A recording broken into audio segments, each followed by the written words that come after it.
চিচিঙে হলো এমনই একটা সবজি যেটা আমার বাড়িতে ভাজা ছাড়া আর অন্য কোনোভাবেই সেরকম রান্না করা হয় না।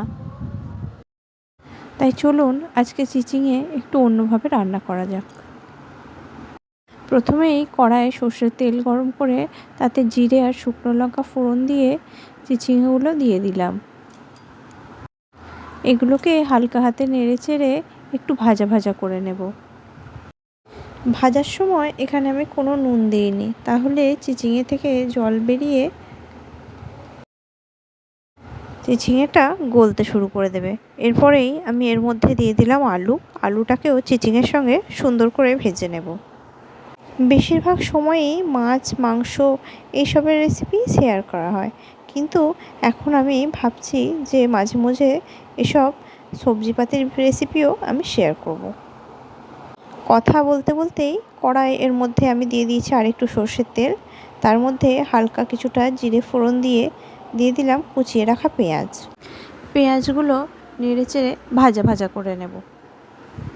চিচিঙে যেহেতু খুব নরম সবজি, সেদ্ধ হতে বেশি সময় লাগে না, তাই আমি পেঁয়াজগুলোকেও একদম পাতলা পাতলা করে কেটেছি আর আলুগুলোও সেইভাবেই কেটেছি।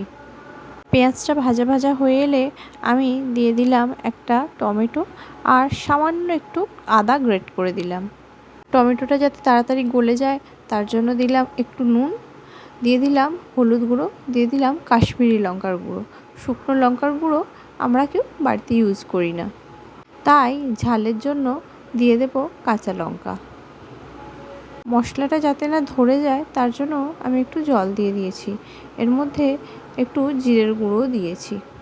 মশলাটা তেল ছাড়া ছাড়া হয়ে এসেছে। এর মধ্যে ওই ভেজে রাখা চিচিঙে আর আলুগুলো দিয়ে ভালোভাবে মিশিয়ে নিতে হবে। এই সব কিছুকে ভালো করে নেড়ে চেড়ে নিয়ে এর মধ্যে এবার সেদ্ধ হওয়ার জন্য দিয়ে দেব একদম অল্প পরিমাণ জল। আর হ্যাঁ, ভাজার সময় যেহেতু চিচিঙে আর আলুটায় নুন দিইনি, তাই সেটার পরিমাণ বুঝে আমি আরেকটু নুন দিয়ে দিলাম। এটাকে এবার জল দিয়ে আমি সেদ্ধ হতে বসিয়ে দেব। ঢাকা দিয়ে 5 থেকে 7 মিনিট অপেক্ষা করলেই আমার তরকারি রেডি হয়ে যাবে। আচ্ছা, তোমাদের কার কার বাড়িতে চিচিঙে কীভাবে রান্না হয় একটু কমেন্ট করে জানাও তো। সুযোগ হলে সেই রেসিপিটা আমিও ট্রাই করব।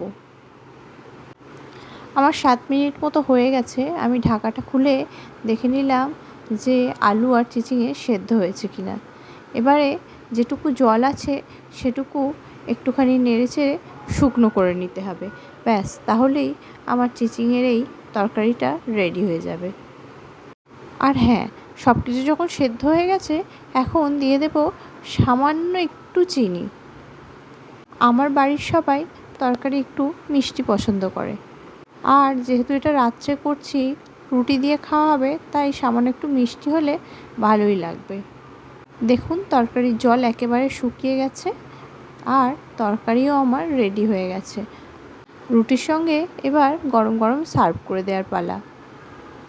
আপনারা কে কোথা থেকে দেখছেন আমার ভিডিওতে একটু কমেন্ট করে জানাবেন, আর ভিডিওটা কেমন লাগলো সেটাও কমেন্ট করবেন। চ্যানেলটা ভালো লাগলে সাবস্ক্রাইব করে পাশে থাকবেন। ভিডিওতে একটা লাইক দিয়ে দেবেন। ধন্যবাদ সকলকে।